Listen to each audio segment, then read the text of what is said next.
So hello everyone. So we'll be starting today with biological classification. I know I am not starting up with the first chapter, that is living world, because मुझे लगता है कि तुम सबको आता होगा वो चैप्टर, उसमें इतनी कोई बड़ी बात नहीं है. At the end of 11th I'll complete that chapter also. So let's begin with the biological classification without any wastage. और मैं पूरा श्योर करती हूँ कि आप लोगों को हर चीज़ बहुत अच्छी तरह समझ आए और मेरा मूड होगा English, that is English plus Hindi both. Okay, let's start. Let's take the name of God. Let's say Ganpati Bappa Moria, Mangal Murti Moria. Let's take the name of Saraswati Mata also. Om, Eem, Reem, Kleem, Chamundaya Vichai. जय सरस्वती माता. Please help us कि हम ये chapter जल्द से जल्द और अच्छी तरह ख़त्म कर पाएँ. चलो लेट्स बिगिन. सो अगर हम बात करें with since the dawn of civilisation, इसमें कुछ भी पढ़ने की ज़रूरत नहीं है. सिर्फ हमने इतना याद रखना है कि ओन यूज से सबसे पहले ना कोई भी साइंटिफिक क्राइटेरिया नहीं था क्लासिफिकेशन का. हमेशा से एक ऐसा क्राइटेरिया लिया गया जिसके अंदर हमें अपनी मतलब ओन यूज़ का यूसेज आया. ठीक है, जिसमें हमारा आना चाहिए food, shelter, clothing. F S C होता है ना, याद रख लो. F S C, own use, food, cloth, shelter. चलो नेक्स्ट. अब हम बात करते हैं एरिस्टोटल. सबसे पहले अगर हमें पूछा जाए कि पहला बंदा कौन था, वो था हमारा एरिस्टोटल. हमारा एरिस्टोटल था पहला बंदा जिसने हमें पहली बारी साइंटिफिक बेसिस ऑफ क्लासिफिकेशन दिया था. साइंटिफिक बेसिस ऑफ क्लासिफिकेशन देने के लिए उन्होंने क्या किया था, तो बेसिकली उसने सिंपल मॉर्फोलॉजिकली कैरेक्टर्स का यूज़ किया था, ताकि प्लांट्स को ना, उसने बेसिकली क्या कहा था कि प्लांट्स को आप ट्रीज में कर लो, शब्स में कर लो, हर्ब्स में कर लो, बस और कुछ नहीं. फिर एनिमल्स को दो ग्रुप में, जिनके पास लाल खून है, जिनके पास लाल खून नहीं है. चलो नेक्स्ट. दो किंगडम एक ऐसी थी जो हमेशा से पूरी उम्र चलती आई थी, कभी भी उसमें कोई चेंज नहीं देखने को मिला, जो हमें लीनियस ने दिया था. लीनियस को हम लिखते हैं LINN या जिसको हम कहते हैं कार्डियस लीनियस. तो बेसिकली प्लांट और एनिमिलिया था, जिसके अंदर बेसिकली उसने प्लांट्स और एनिमल्स को डाला. अब कुछ कुछ ऐसे थे प्रोक्रियोट्स यूक्रियोट्स में डिफरेंसेस थे जो उसको कर नहीं पाए थे, यूनिसेलर मल्टीसेलर. अब प्रोक्रियोट यूक्रियोट तुम लोग बोलोगे, मैं बोलूंगी एल्गा. जो एल्गा होता है ग्रीन एल्गा, और एक वो ब्लू ग्रीन एल्गा होता है, उसमें कोई डिफरेंस नहीं था. यूनिवर्टी में कोई डिफरेंस नहीं था.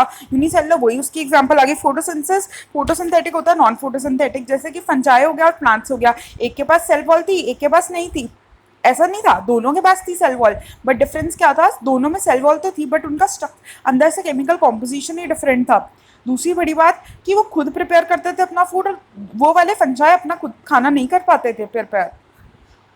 अगर हम आगे चलें, फोटोसिंथेटिक ये सब कुछ हो गया हमारा. नेक्स्ट अगर हम बात करें क्लासिफिकेशन ऑफ ऑर्गेनिज्म, बेसिकली मतलब इसमें जो लीनियस ने सिस्टम दिया था ना, इसमें क्लासिफिकेशन इजीली था, बहुत अच्छी तरह समझ था.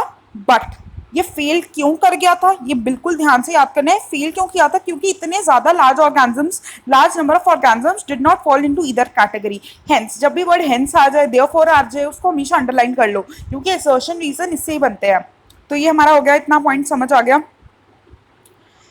इसकी वजह से ही मतलब ये इनएडिक्वेट माना गया सिस्टम. आगे हम आते हैं, कहते हैं ग्रॉस मॉर्फोलॉजिकल कैरेक्टर्स तो यूसेज हुए हुए, बट हमें क्या चाहिए था. अच्छा, पहला सेल, इसमें एक सेक्टर आ गया ना, तो अब इसको याद करने की कोई ज़रूरत नहीं है. जैसे कि आपका बस एक रफ आइडिया ले लो कि सेल का स्ट्रक्चर कैसा होना चाहिए. हमें पता होना चाहिए कि आपका सेल का स्ट्रक्चर क्या है, उसको पता होना चाहिए. फिर आपका क्या होना चाहिए कि मोड ऑफ न्यूट्रिशन क्या है, हैबिटेट क्या है, रिप्रोडक्शन क्या है, सेल वॉल क्या है, एवोल्यूशनरी रिलेशनशिप क्या है. ये सब बस एक बेसिक आइडिया, एक बारी रीड, खत्म, हमेशा के लिए याद, खत्म.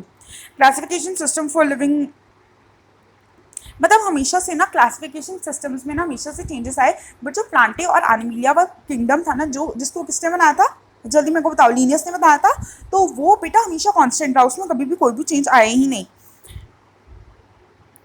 हाँ, और कहते हैं बाकी जो भी ग्रुप्स थे, बाकी किंगडम्स थे, उनको number, nature of other kingdoms have been understood differently by different scientist over the time. बस अब हम इस टेबल पे आ जाते हैं. इस टेबल कुछ भी नहीं है.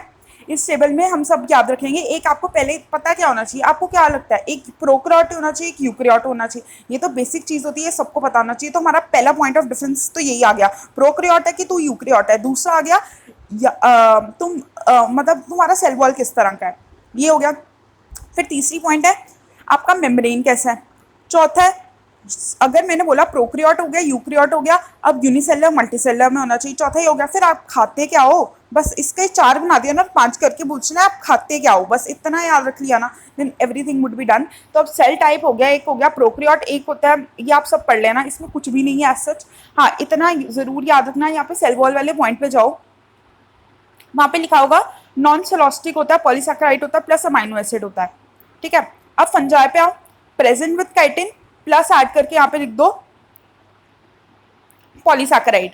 क्यों पॉलीसैकेराइड में लिखवा रही हूँ, क्योंकि आगे आने वाले पेजेस में ना एनसीईआरटी में लिखा हुआ है ये चीज़, तो ये लिख लो, बाकी सब कुछ सेम है। और ये बाकी ये चीज़ें हैं ना, जैसे कि ऑटोट्रॉफिक है, फोटोसिंथेटिक है, हेट्रोट्रॉफिक है, इसमें याद रखना सब कुछ आएगा। प्रोटिस्टा में सिर्फ ऑटो आएगा, उसमें सिर्फ फोटो आएगा। कीमोसिंथेटिक वो ऑर्गेनिज्म होता है, वैसे हम आगे जाके पढ़ेंगे, उसको मैं डिटेल में समझाऊंगी आपको फ्लो चार्ट के थ्रू, बट ये पहले 2 पेजेस है, इसमें जल्दी जल्दी कुछ भी आज सच है ही नहीं, तो वो मैं जल्दी जल्दी बढ़ा रही हूँ। बाकी कल वाली वीडियो में मैं आपको डिटेल में बताऊंगी आगे वाला चैप्टर लिख लिख कर। अभी हम जल्दी जल्दी खत्म करते हैं, जो चीज़ें ऐसी ही हैं बस पढ़ने वाली। तो उसके अंदर हम क्या बात कर रहे थे कि जैसे कि ऑटोट्रॉफिक होता है, कीमोसिंथेटिक होता है, फोटोसिंथेटिक होता है, दोनों ही ऑटोट्रॉफिक है, बट मोड ऑफ डिफरेंट है। एक केमिकल एनर्जी का यूज करता है, एक लाइट एनर्जी का यूज करता है, उससे ज्यादा आपको अभी समझने की कोई जरूरत नहीं है। ये हेट्रोट्रॉफिक में सैप्टोट्रॉफिक हो गया, पैरासिटिक हो गया। सैप्टोट्रॉफ्स कौन होते हैं, सैप्टोट्रॉफ्स होते हैं डेड वाले, पैरासिटिक भी वो वाले। आप दोनों को लगता होगा कि दोनों ही सेम है, बट मैं अगले जब भी हम फंजाई पढ़ेंगे ना, तब मैं आपको डिटेल में समझा दूंगी ये दोनों चीज़ें में क्या है। मे बी बैक्टीरिया में समझा दूं, बट इतना अभी आप सिर्फ इतना याद रख लो, इसके अंदर सब आएगा। प्रोटिस्टा के अंदर सिर्फ और सिर्फ आपको याद रखना है, कीमोसिंथेटिक नहीं आएगा, बाकी सब आ जाएगा, बाकी सब में सब आ जाएगा।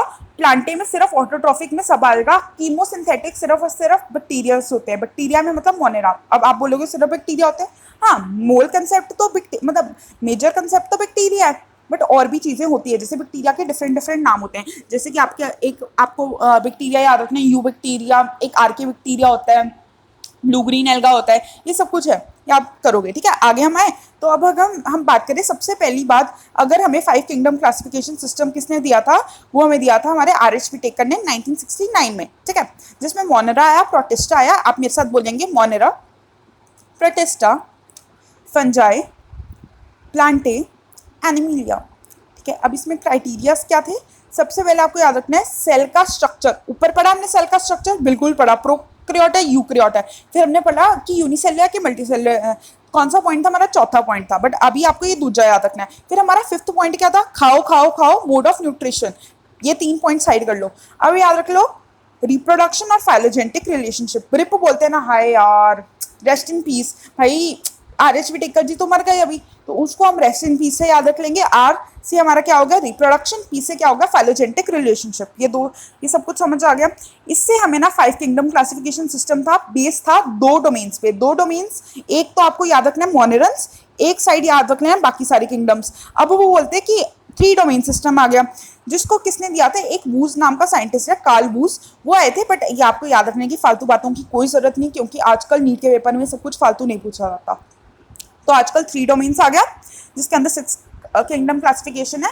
एक जगह इन्होंने मतलब इन्होंने आर्के बैक्टीरिया को अलग रख दिया, बाकी बैक्टीरिया को, और बाकी साइड तीसरे में बाकी जितने भी वो किंगडम्स हैं। बाकी वाले पॉइंटर हम कल वाली क्लास में कंटिन्यू करेंगे। आई होप आपको 2 पेजेस क्लियर होंगे। अगर आपको अच्छी लगी ये वीडियो तो प्लीज़ आप कमेंट में लिखें कि हम आपसे और अगर आप मुझसे पढ़ना चाहते हैं तो आप प्लीज़ कमेंट सेक्शन में लिखें अपने थॉट्स, मुझे क्या इंप्रूवमेंट की ज़रूरत है। तो ये सिर्फ डेमो था, कल से मैं प्रॉपरली आपके साथ शुरू कर दूँगी। Thank you.